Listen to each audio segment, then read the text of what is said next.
Okay, so magandang hapon.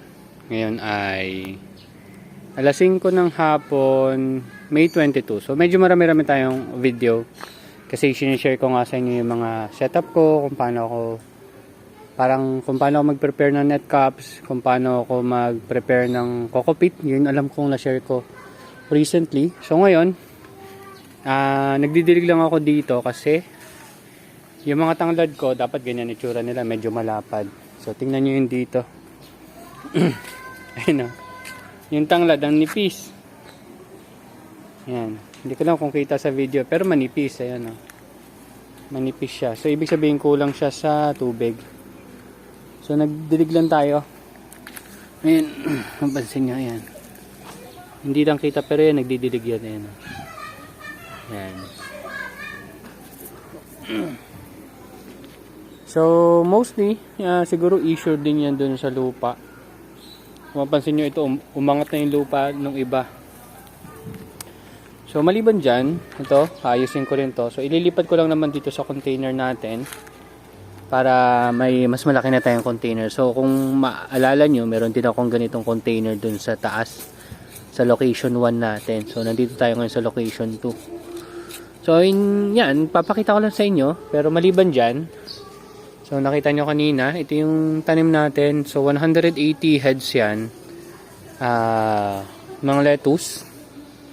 And ito yung details. So hindi ko na kasi nailagay sa loob eh. So hindi mo na pumapasok dito hanggang mag-isang buwan sila dyan.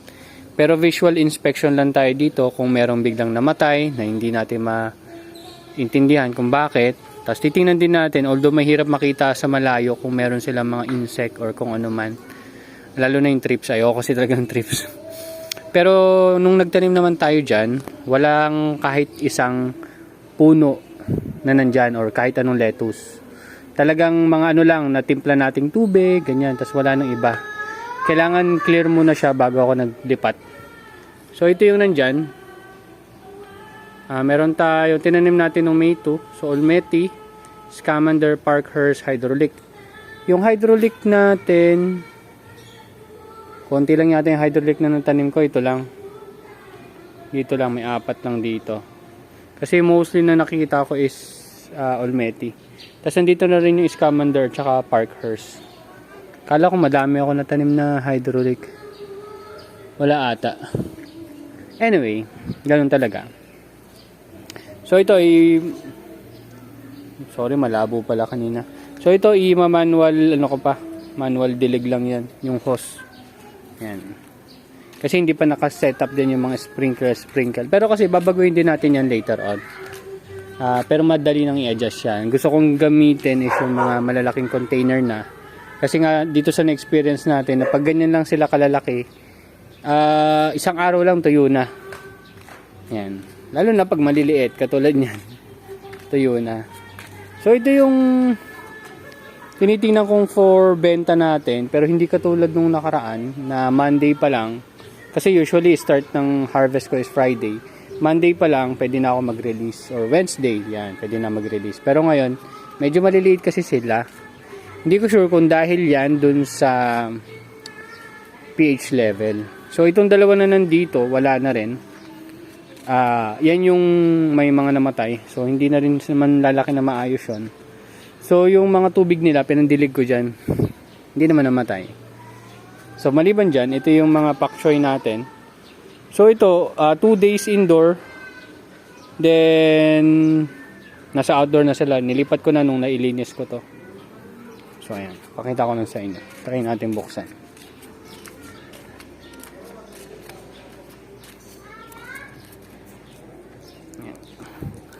So yan, nag-isip na tayo ng bagong setup ng ano natin, 1x3. Yan. So yun, malakas yata hangin kaya natumba. So hopefully makarecover. Pero try natin tulungan ngayon. So ito, may mga nasunog na kotili doon, isa lang. Pero the rest okay naman. Ito yung red, yan, mapapansin mo. May kulay siya ng kaunti. Yung nakita niyo yung kotili doon ng isa, may kulay. So dito, ito yung green pak choy, mga pak choy natin. Or bok choy, parang parehas lang yata yun eh.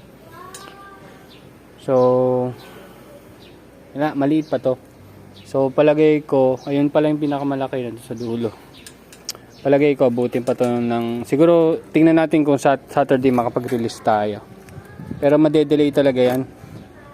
Ang inaalala ko yung mga tanim natin na nandun. So, ganoon talaga. Kung kailangan ma-delay. Adjust na lang natin. So, baka lang naman, bumili ka agad tayo ng panibagong boxes para lang makapag-prepare sa mga susunod. Then, yung trial setup natin, inaantay ko lang yung mga gamit ko. Parang PVC connector na merong triple, yung parang corner siya, tatlo. Triple connector, tas quadruple connector, merong ganun. Na-recent ko lang na nakita, tas na-imagine ko na pwede pala yung gamitin. And kanina, umaga yan, nilinis ko rin to. Pero wala akong tawag dito, walis. So ginamit ko lang yung pang shovel ko. Ayun yung kanina. Yun na yung ginamit kong shovel para kunin yung mga dumi. So wala naman tayo masyadong kakaiba dito. Kaso ang bala kong ilagay dito is marigold. Kaya baka bumili pa ako ng isang ganito para dito sa ating tanglad. May mga marigold kasi ako sa taas eh. Although napakita ko sa inyo na transfer ko ng iba, meron pa dun. Gusto ko magkaroon din ako ng dito, flowering. Kaya iniisip ko marigold, di ba? Para natural deterrent ng mga insekto. Ayan. So wala pa naman masyado tayong kakaiba dito. Pero gusto ko kasi ganyan nakalalaki. So malamang yung apat na yan nasa isang ganyan lang. Tapos yan, tuloy-tuloy lang. Hindi naman natin masyadong pupunuin. Pero at least mostly mga anti-insekto yung ilalagay natin. Katulad ng petunia, marigold, ito, tanglad.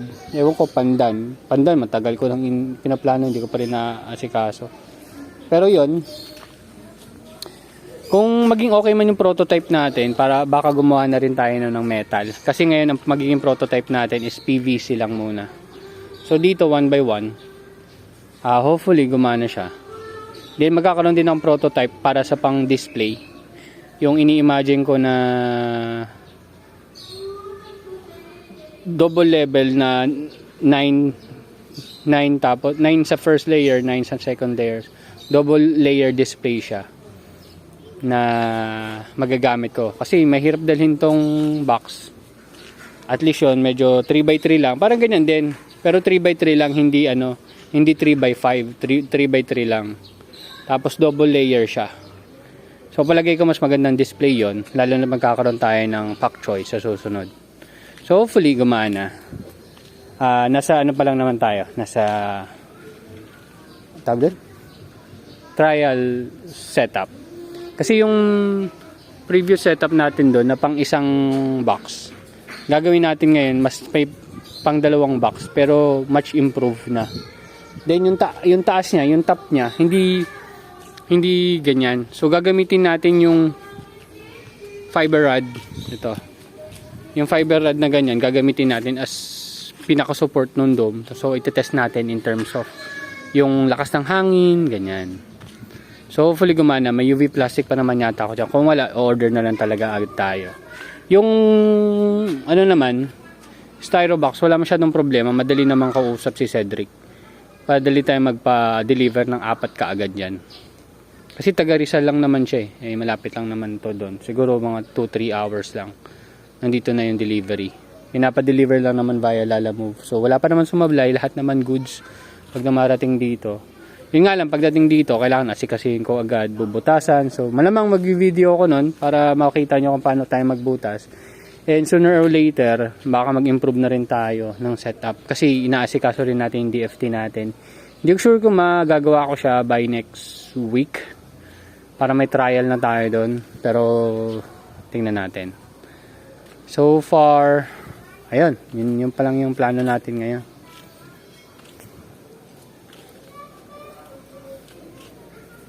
So ayan, so maya maya okay na yung pagkakadilig dyan. Tapos iwan ko na siya. To, using ko lang to. So wala naman na akong ibang mapapakita sa inyo. So ano ba yung mga gamitan nandito? Ito ano to nutrient solution to Galing to sa indoor nursery ko. Ginagamit ko dun sa ano natin. Sa maliit na setup. Dun sa mga seedlings natin dun. So nilagyan ko lang dyan kasi wala akong paglagyan dito So tinakpan ko lang para hindi masyado mainitan. So ayan, yun lang naman. So ngayon ay 22. So yung nakikita yung seedlings natin ay 20 days old. Parang maliit, no? Pero habol yan, palagay ko. And yung nakalagay na nutrient solution dyan, pag Nutrihydro, which is ang Nutrihydro nyan is ito. Yan. Tapos itong apat na nandito sa gilid ay Kiss solution. So pag Kiss solution, 100 ml A and B. Pag Nutrihydro, ang nilalagay ko is 90 ml A and B. And yung pH down naman, maliban dun sa dalawa, ito, tsaka yun dun sa dulo, na Nutrihydro, tsaka Kiss solution, sila ay 10 ml, and the rest 7 ml. Okay? So, nakita nyo naman yung level ng tubig natin, talagang parang 3/4 inch puno yung mga box. So, ganun na lang yung tatsyahan natin. And yung nutrient solution A and B, ako pala ang nagtimpla nun. So, hindi ko sure kung ganun din yung tamang ratio pagdating sa ready mix na galing sa Nutrihydro o kay Katanin. Pero palagay ko halos parehas lang din naman. And yung nakukuha kong easy sa kanila is nasa 1.2 to 1.3 yung range. At yung tubig ko naman dito is nasa 0.2. So bahala na kayo mag-adjust. Hopefully nakatulong. So yun lang. Thank you very much. See you next update. Bye bye.